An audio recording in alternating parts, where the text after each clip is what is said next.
But happy to have Michelle Tanner back on to the podcast. You're the first person that's been on it twice. So wow, making history here. I love it. Yeah, no kidding. So, but the reason I wanted to have you back on was because obviously in this podcast we talk about U.S. history, we talk about influential figures, as well as people that just showed grit and courage throughout our country's history. So I thought it'd be a good idea to have somebody on that maybe others would view as, an ordinary person that is doing extraordinary things. And so that's what made me think of you, and why I wanted to have you back on to the podcast to just tell a little bit of your story, if that's all right with you. Awesome. Yeah, thank you for the opportunity. I love that because, yeah, I truly do feel like I am an ordinary person, but certainly trying to do my best to make a positive mark on this world. So, yeah, I guess a little bit about me. I mean, not to go too in depth with my background, but I am from St. George, Utah, although I was born in Rapid City, South Dakota on Ellsworth Air Force Base. Right there by Mount Rushmore, right?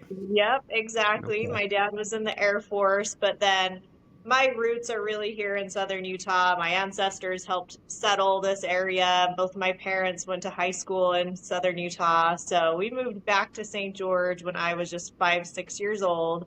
So grew up in St. George, got married when I was 20. We've been married for 17 years or so now.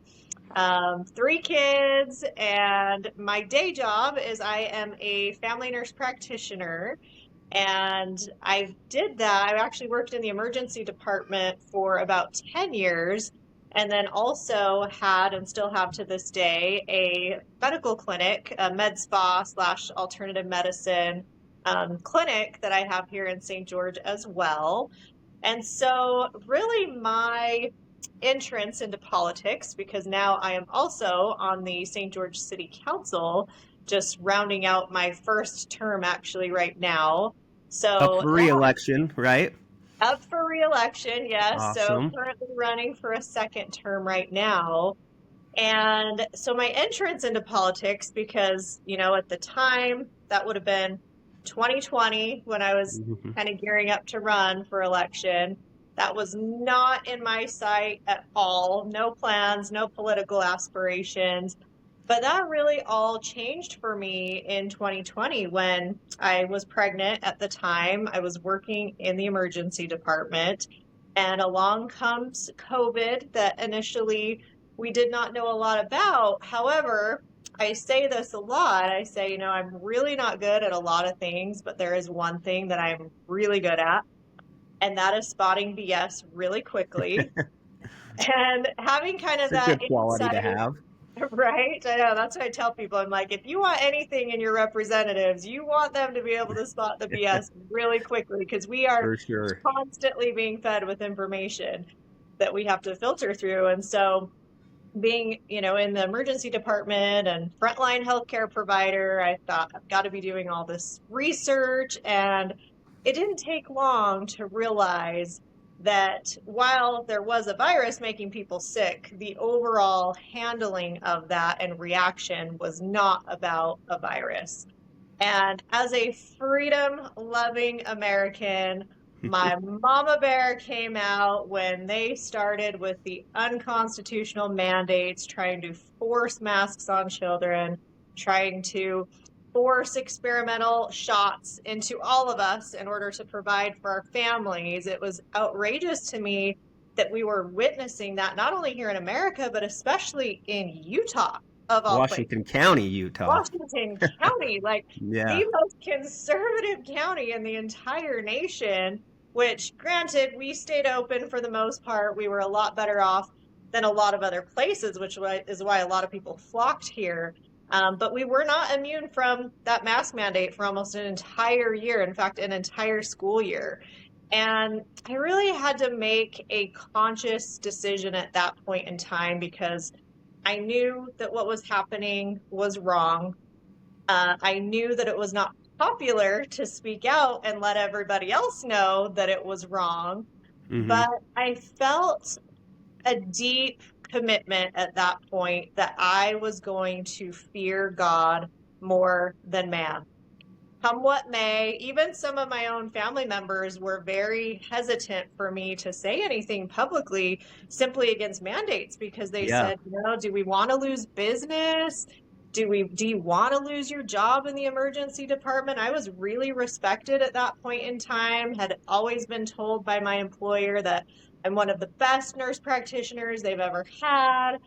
And so I knew that I was probably going to lose some of that by simply speaking the truth the way that I saw it. But I felt like it was extremely important. And as I did that, as I spoke out publicly and spoke at different events, different rallies, different protests, I felt a huge gathering effect of this is America's county down here. I know you're not in Washington County, but I we was when really COVID care. hit. When COVID hit, I lived in Washington County. I Oh, was okay. I was at Dixie State at the time, and so I remember all that. But I guess to kind of go back a little bit, was there like a specific moment that for you, I guess maybe the light switch went off that you realized that this isn't any longer about health concerns. This is about control.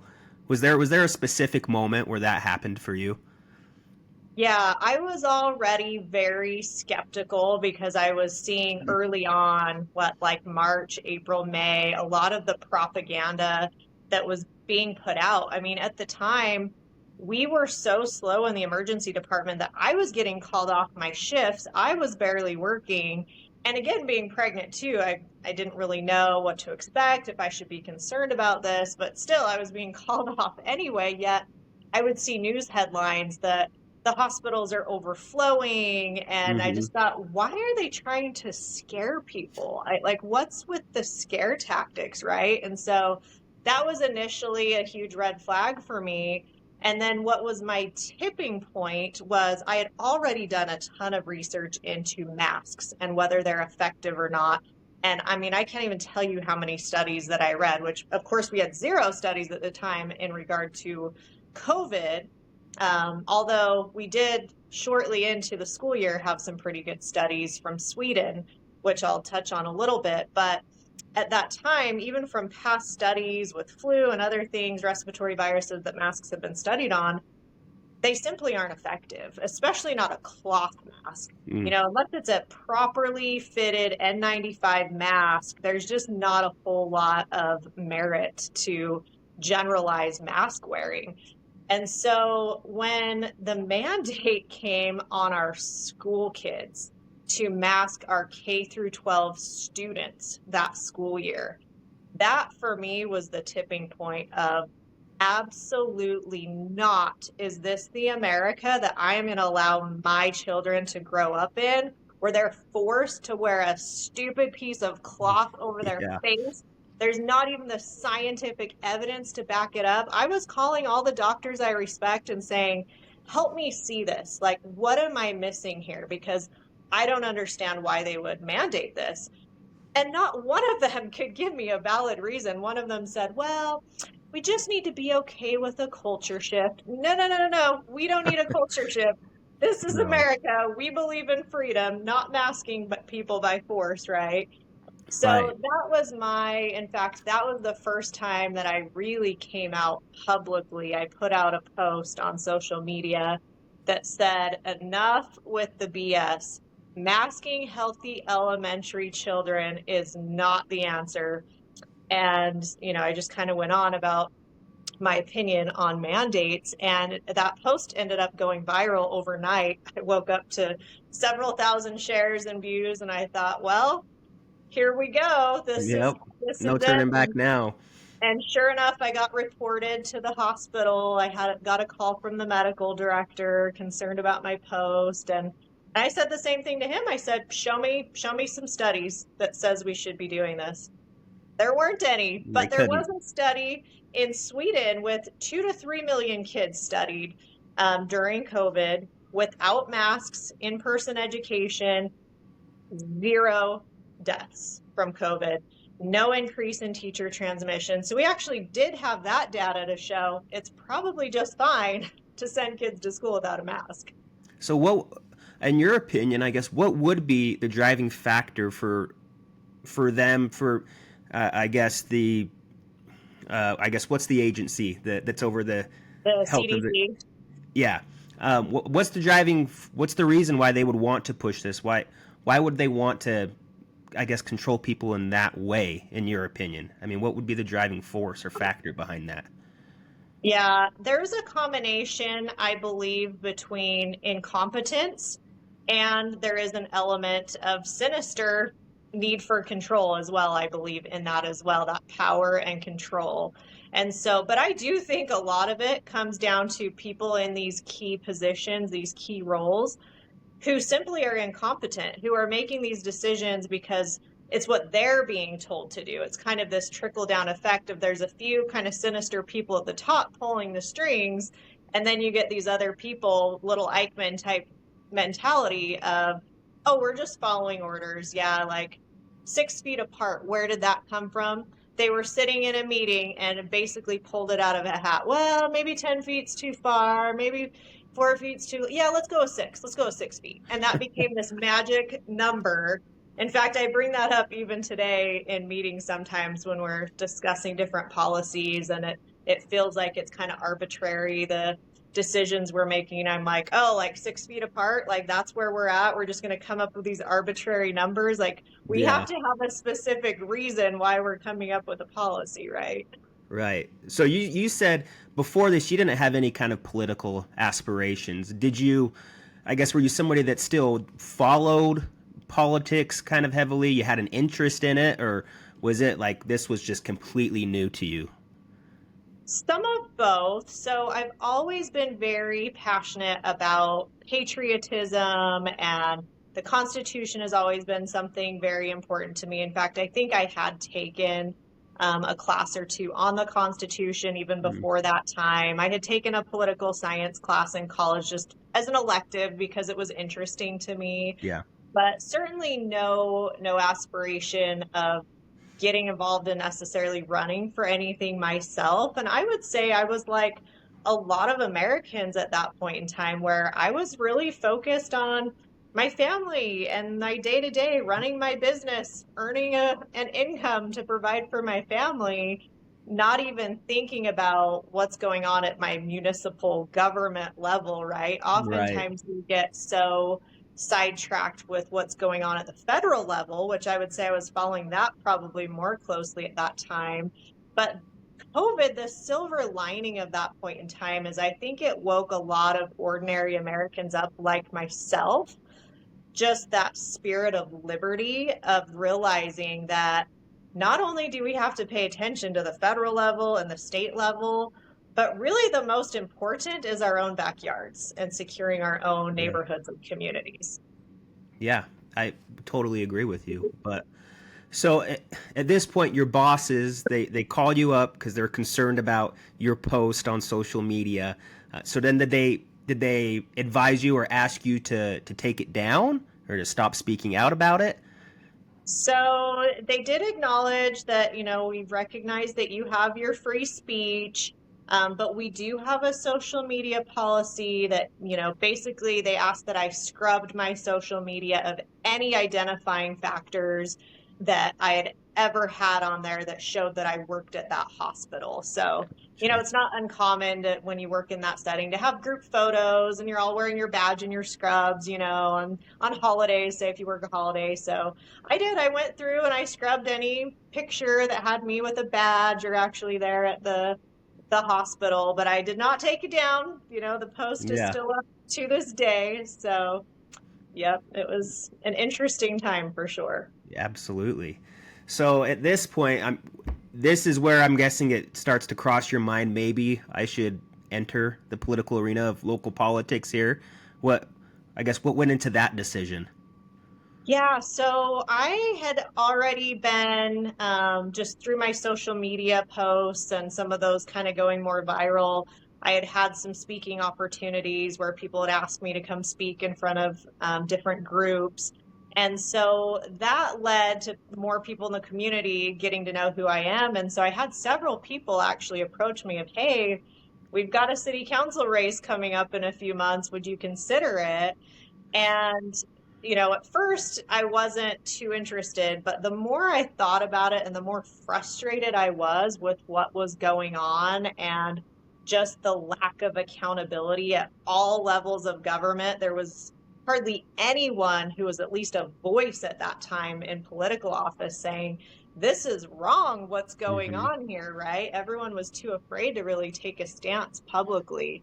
And so I came to the realization that the greatest influence that we can truly have outside of course, ourselves and our own homes, it is our local communities. And so that is what inspired me to run for local office, is just that desire of really having a safeguard here locally that regardless of what's going on anywhere else, because I have no doubt we'll see crazy things happen in the future at the federal and maybe even the state level, I want to be able to say, yeah, but in St. George City, we're not doing that crap here. Yeah. Yeah. So at this point, you decide to run for city council, but you're still working at the hospital, correct? So yes, and this is actually an interesting part of the story. So I was still working in the emergency department at the time and also had my small business going, my clinic, which thank goodness, by the way, I had that clinic already going, because what it allowed me to do, especially during COVID, which I believed was divine intervention, just the amount of patients I was able to treat, is in the hospital, I was not allowed to prescribe things like ivermectin or any alternative treatments, which was another big red flag for me, because that's the first time in history Mm-hmm. that I'm aware of that we were ever being told as medical providers that we're not allowed to prescribe an off-label medication. We do it all the time for a Why? So variety of different things. why was that? Why wouldn't they Well, let you? it comes down to money. So you have these federal regulations, you have these protocols coming from the CDC of this is our allowed treatment for COVID, which involved remdesivir, ventilators if needed, right? And so if you go outside that protocol, I think there was a concern of if they would receive proper reimbursement from CMS, Centers for Medicaid and Medicare. They control a lot of what happens in our healthcare system, unfortunately. And plus, it became this fringe almost culture of, oh, ivermectin. In fact, the FDA got sued for this, for mislabeling ivermectin and painting it as a horse medication, which is so ridiculous. It's like saying penicillin's a horse medication because we also give horses penicillin, right? Hmm. Like, ivermectin is a Nobel Prize winning medication for human use, human consumption, one of the safest medications out there that's been used globally for decades. So the fact that it couldn't be used for COVID was just outrageous to me. And so I was able to, through my clinic, treat patients from essentially all around the country with alternative treatments, which to this day, I'll have people come up to me in the grocery store and say, you saved my husband's life. Do you remember this? We were told we need to go to the hospital and you treated him with this and he was better the next day. And, not to say that at myself, like I really saved all these lives, but truly it was a blessing to be able to offer people these alternative treatments that it was so difficult for them to find otherwise. And so I was already doing that during that time as well. However, right before, so we had the primary election, I still was working both jobs. I was the top vote getter out of 12 candidates in the primary election, which was crazy because I was up against two incumbents. Nobody knew who I was. So that was, to me, such a huge testament of the message, the powerful message of freedom and liberty. And so right before actually, no, it would have been right after the general election. So I get elected in November 2021. Right before that, I had been pulled off of the schedule of the emergency department because they mandated the COVID shot. And I refused it. I was breastfeeding a baby at the time, which breastfeeding women were excluded from clinical trials. There was no safety data to prove that it was safe, as well as I had already had COVID.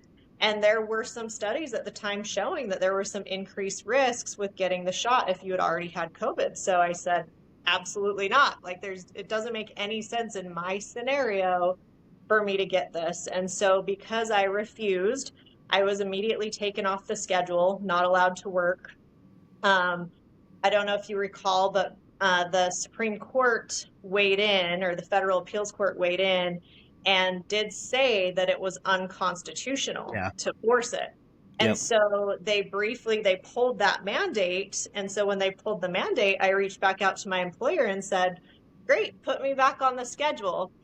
Well, not surprisingly, instead of putting me back on the schedule, they called me in. It was on my birthday, actually, December 8th, and handed me an official termination letter. So what would the cause be on that? What would be the reasoning for terminating you? I think the official paperwork says like poor attitude in the workplace. Oh, brother. Which I will tell you, I've never had, like, in the workplace, I get along with everyone. I will say I held a very peaceful protest with about 1,000 people outside the hospital a few weeks prior to that. Okay. Which maybe they deemed the peaceful First Amendment protest as having a poor attitude. Poor attitude. Right. That's because when COVID hit, I lived in Washington County, and in July of 2020, my oldest daughter was born at the very hospital you worked at. Yeah. And that was a crazy time. But yeah, I remember my wife for the next year after that. I think what was it? Was in November of 2020 when they released the vaccines. It was somewhere around there, wasn't it? That was when they first released. Yep, you're right. Yeah, and they were. I mean, my wife's doctors and everything were just pushing her to get the vaccine, and she was in that same position. She's going, I'm breastfeeding. She has an autoimmune disease as well, and luckily she has a good doctor for her autoimmune disease that says we don't know what the effects of this is going to be long term, and right. he advised her I wouldn't do it, and so she never got it, and she's so glad to this day that she never did it. But yeah, I couldn't believe how much that was, because I'd go to her doctor appointments with her, and man, how much that was just pushed on her. It was insane to me, because even as somebody that's not, in the medical field, I'm thinking logically in my head going, this hasn't been out for very long, so how can you reasonably say that this isn't going to have any kind of long-term effects on her? Right. Or her baby that she's breastfeeding. So and when have we ever in history experimented on pregnant or breastfeeding women? It's unheard of. We just don't do it. It's crazy. Right. So back to your story. So you get terminated, and then is it close after this, not long after this, that you win a seat on the city council? So I actually won after they removed me from the schedule. So essentially, when I was not officially fired, but removed from the schedule, I won the election within a couple weeks of that. And then so I was officially terminated in December, and then started my term for city council in January. Gotcha. Okay. That was I'm guessing just an insane few months for you. It was one thing after another, I'm sure. It's insane. I mean, and I'm one of those workers too that when I do something, I'm going to be the best at it. I'm just one of those people that I'm going to put my full effort in. So just the fact of being terminated it's still just such a weird feeling. And I tell people, it's I went from hero to zero because I spoke up against mandates and said things that have been proven true to this day. Every single thing that I said about the shot, about masks, about mandates, every single thing has been proven true now. But, is there an apology? No, of course not. No.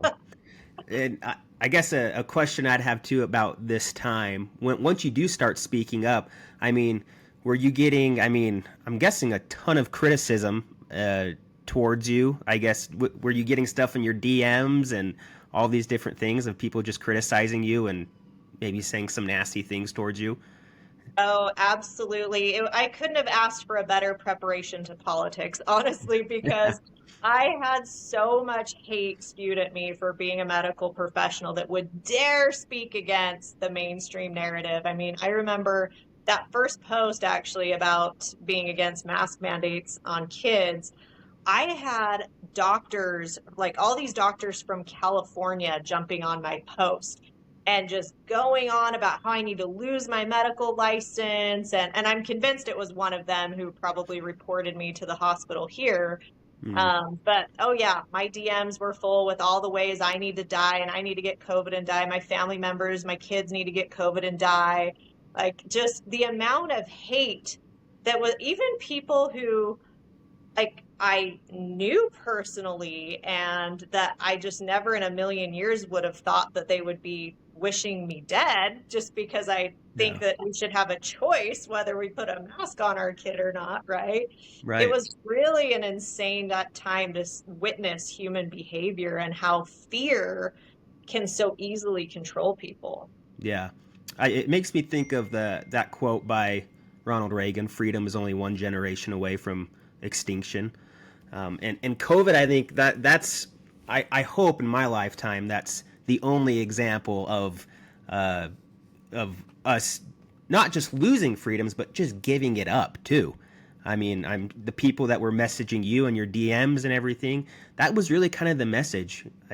Screw your freedom. This is about people dying and all of this stuff just being spewed out there. Yet, with my own two eyes, I'm not seeing like, this apocalypse and death everywhere that everybody else is seeing. Yeah, obviously people did die, but I didn't see any, as far as me, young people, it didn't seem like it was that big of a concern. And I got COVID once and I didn't even know I had it. So it was just a wild time. So I want to skip forward now to your time on the city council. So city council, it's a 4-year term. So I guess I want to ask, just because I think the average person doesn't really maybe understand what goes into elected politics, and everything that you guys maybe do behind the scenes. And so I want to, what things surprised you about being elected to city council? What things did you know or didn't know? A lot of different questions I have about that, I guess. But what was the biggest surprise to you about being an elected official? Yeah, great question. Because again, being so new to things, although getting some great preparation Yeah. for, already knowing how to deal with criticism and already knowing how to spot BS really quickly, because that is super important.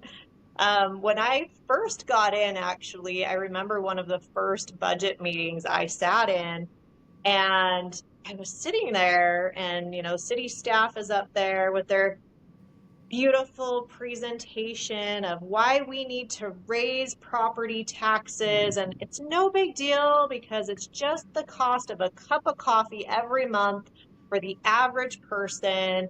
Not a big deal because we want to fund our public safety and give our officers raises. And immediately, like, my BS meter and my red flags are going off. And I'm like, well, why am I sitting in a sales pitch right now? Number one, because Yeah.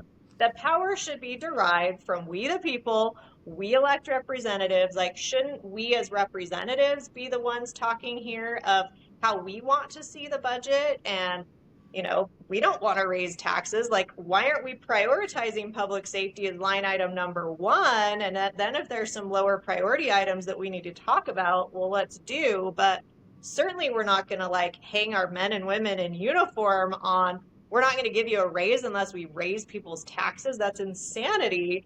And so that was really one of the first kind of tumultuous things that happened almost straight out of the gate when I joined the city council, because I wasn't going to have it. There was no way that I was going to vote for a tax increase. And so I realized really quickly throughout that process is the city at that point in time, in my opinion, was not being run by the elected officials. It was being run by the unelected bureaucrats, which Mm, happens a lot if you yeah. don't have assertive elected officials in there who will not just be a rubber stamp for anything, that city staff wants on the agenda. And so It was an interesting few months because, as you can imagine, the narrative that was being put out there to the citizens is, oh, we love our cops. And, Michelle must be anti-cops if she Mm. doesn't want to raise taxes. And I was just really firm with, no, actually, I want them to be line item number one.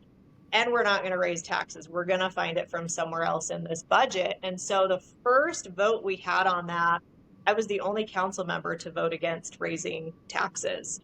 By Wow. the final vote, however, that happened a few weeks after that, it had flipped and four of us voted against it and only one voted for it. So we voted that down, which was a huge victory, but also a big learning experience. And even for those within the city council, I think they would even say now that, and even some of the ones who were for the property tax increase at the time, I think would probably say now that it's good we went through that process because we have never more heavily scrutinized the budget than what we do now because of that.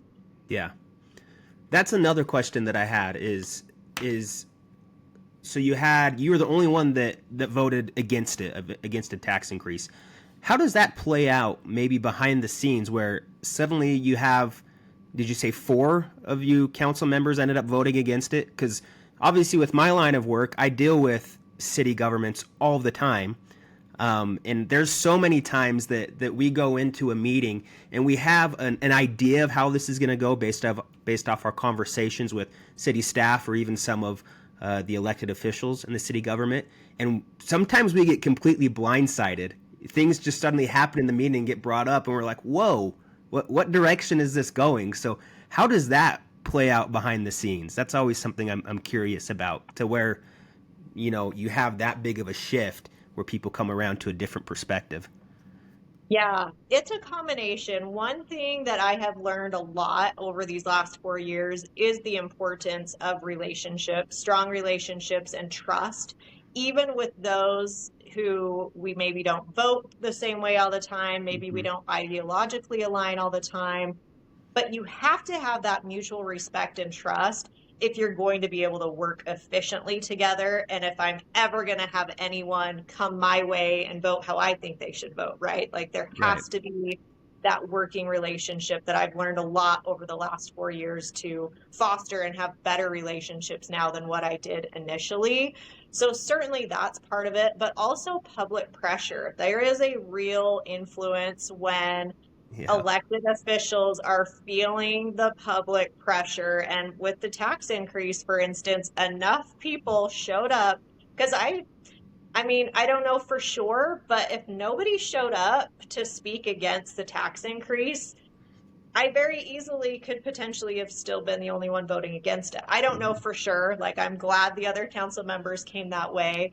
But I'm sure the people showing up in opposition in droves uh, Right. had some influence there as well, because it's hard to pass something when you have a room full of people staring you in the face saying, if you do this, you're not getting voted back in, Right. right? Yeah. And how do you balance that out with, because like you said, with the tax increase, there was a lot of public pressure. And so maybe that made some people have, a change of heart on this issue. Whereas certainly what I've dealt with before is public pressure with very heavily, yet the public pressure was maybe something that was against maybe the zoning code or whatever it might be. How do you balance that out where obviously your constituents want you to vote one way and do certain things, but yet maybe the law or the codes, city codes, say another thing, maybe go against the position of your constituents. How do you balance that out? Yeah. And we encounter this a lot. And that's become some of the hardest decisions that we make at a municipal level because a lot of that boils down to land use. And what's so important, though, that we do have in our elected officials when we're thinking about who we're electing and putting in these positions is it's so important to have people who vote based on principle, not based on putting their finger up and seeing which way the wind is blowing or what the temperature of the room is. Because I mean, you think about, we are supposed to be a constitutional republic, not a direct democracy, which means even if there's 90% of my constituents in the room screaming that you cannot do this, you cannot let this pass. Well, the Constitution's in place to also protect that minority from Right. majority rule. So, in those circumstances, there might be times where there's a decision that we make that's not necessarily popular, but it's also our job to vote on principle, follow the Constitution, follow property rights, honor those individual rights, even of the minority, even when the majority may not love that decision. And so there have been several votes where I have had to vote that way based on, look, this property owner, it's their property. They're following the code, they're following the zoning, they're following the allowed use.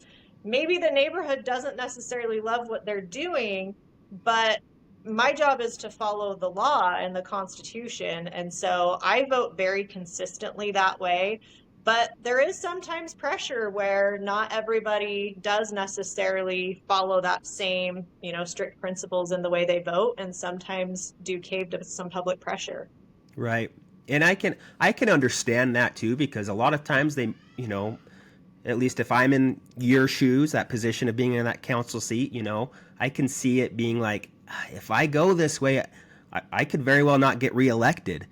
And so I can understand, that public pressure getting to people and making them voting or thinking a certain way. My response to that, though, is if you're not able to handle that, then you shouldn't be running for elected office. But that's just my thoughts and opinion on that. So now that you've got, almost one full term under your belt, having hindsight and looking back, is there anything that maybe you would do differently going forward into if you're to get reelected? Maybe some learning curves that, bumps that you had along the way that you look back and say, maybe I would have done that differently if I could do it over again. Yeah, great question. In terms of the way I've voted and voting record, I can't necessarily think of any votes that I would change. I feel like I have been very consistent with staying very principled in the way that I voted. But just in terms of overall relationships, I kind of touched on earlier, that first year was quite tumultuous between, me and other council members, me and the mayor. There was some public feuds that went on, and Some strained hindsight, relationships. right? Hindsight, I would have handled some of those situations differently. I wouldn't have been so quick to just jump on going to the public with certain things. I would have tried more to have more one-on-one conversations. So that I have definitely learned from. And I feel like now it's become a strength of mine, though, where especially these last year or 2 years, I would say, we've been working really good together as a council and mayor, even though we don't always align on every issue. And ideologically, we all kind of sit on different sides of the spectrum. But we have become a lot more efficient in the way that we work together. And it's amazing the difference that it makes cultivating those relationships on really just the good of the city, because that's what we're all there for, is moving Right. things forward in an efficient way for the city and the citizens. So Yeah. I'd say that would be probably the main thing that I would go back and change. It's awesome. Yeah. You want your elected officials to be able to learn and adapt and be able to even admit that, yeah, I've learned this along the way and maybe, this is something I could do better. So appreciate that. But another question I have, so you're running for re-election right now to the city council. I guess if I would have had my money on it maybe a couple years ago, because there also is a mayor's race going on right now in St. George, what made you decide to continue wanting to stay on the city council rather than maybe run for mayor or maybe even be done? What's the driving force behind the decision to stay with running for city council? Great question, and one that, like, over the course of the last year or two, I've had many different opportunities. I've had people ask me to run for a lot higher positions. I have considered it, but when I've thought about it in depth, and even the mayor position, I don't want the duties that the mayor has. I like being able to vote as a council member. Our mayor does not Mhm. vote unless it's a tie. Um, Right. Definitely more like the executive side and more kind of face of the city, where I don't need to be the face of the city. That's just fine. I would much rather have that influence as a voting member. And so the mayor position hasn't really necessarily, at this point in time anyway, appealed to me. Um, but yeah, as I've been asked to run for other positions, whether that be state, federal, ultimately where I'm at in my life right now is I'm so passionate about what's happening in my local community as a mom of young kids. My priority is to be a mom, but also I deeply care about the community and I'm very passionate. And so I weighed back and forth. Well, should I even run again? Ultimately, I knew I would be involved regardless of if I run again because Hmm. I am so passionate. It's just what I would be doing in my free time anyway.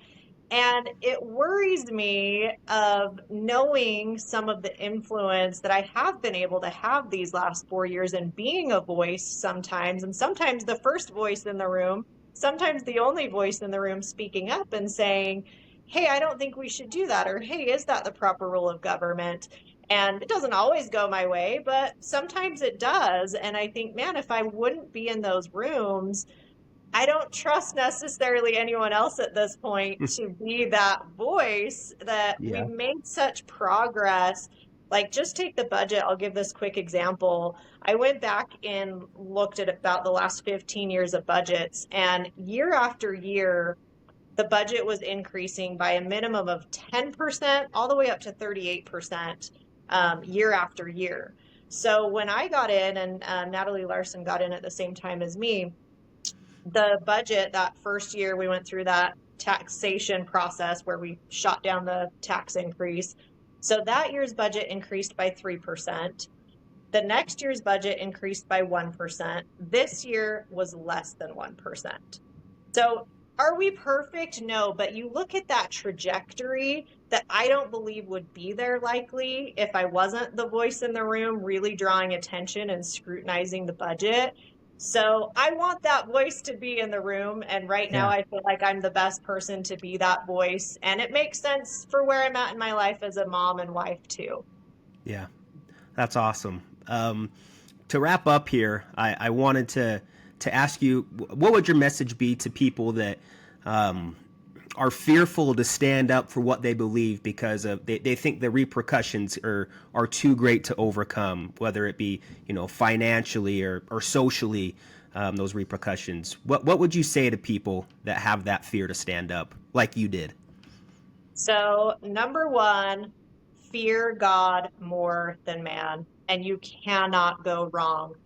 I said so many times during that time when I was speaking out a lot, when it was unpopular and ended up ultimately losing my job, as I said, we are past the point in this country of worrying about losing our jobs, who we offend, losing business, because if we don't take a stand on these pivotal issues, we won't have a country left to defend. Just like your point with Ronald Reagan saying we're a generation away of losing our freedom, we absolutely can have these freedoms. We know we have inalienable rights, but absolutely they will be attempted to be taken away if we allow that to happen. So to me, it's just that prioritization of you might have a really great job. You might be worried about, who's going to come to your business if you dare say something. But there's deeper concerns than that, and that's our children and their future. Hmm. Yeah, no, that's a great point to bring up, and I completely agree with it. I look at, I guess, the state of our country, and I think we're on a better trajectory than we certainly were during the COVID time, for sure. But I look at for me, it's all about where is the pride in our country. Do we feel a sense of pride where we're at? Is our community giving off a sense of patriotism? And there was always Toby Keith. He would always say this at every concert. He would say, "Never apologize for being too patriotic."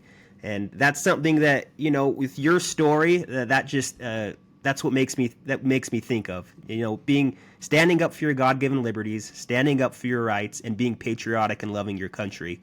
You look back at the founding fathers, Washington, Jefferson, Adams, Hamilton. These guys were all labeled extremists.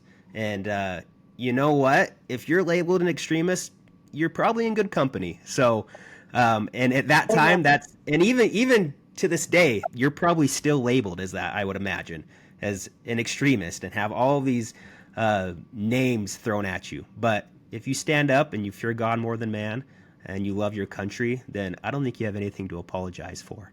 So I love that. And God provides. That's the other thing, is he really does. With just, not that I'm, over here making gobs of money now. In fact, I've lost a lot of money since becoming a city council member, but that's okay. It's not about money. But he always provides in one way or another. If you are prioritizing that, it's all going to work out one way or another. Absolutely. Well, Michelle, where can people find you at to So keep up with your Michelle, reelection efforts? yeah, so Michelle Tanner, Utah. So that's Michelle with two L's, TannerUtah.com. I've got a ton of information on there that has things that I have done, kind of my record the last 4 years, but also my vision for the future. And then, my cell phone number is on there as well. And then I'm pretty active on social media too. So just Michelle Tanner USA on Instagram and Michelle Tanner on Facebook. Yep, you've got some great social media content. I enjoy following you on there. So, Michelle Tanner, St. George City Councilwoman, running for re-election. St. George, is it fifth largest city in Utah? I think we actually just bumped up to fourth last year. Yeah. Fourth largest city in Utah. Well, Michelle, thanks so much for jumping on again today. Always love talking to you and hearing about your love for the country and standing up for liberty and freedom. So thanks once again for jumping on the podcast, and hopefully we can have you on again in the future. I would love to. Thanks again, and thanks for everything you're doing. Yeah, you bet. Thanks, Michelle. Okay, take care. We'll see ya. See ya.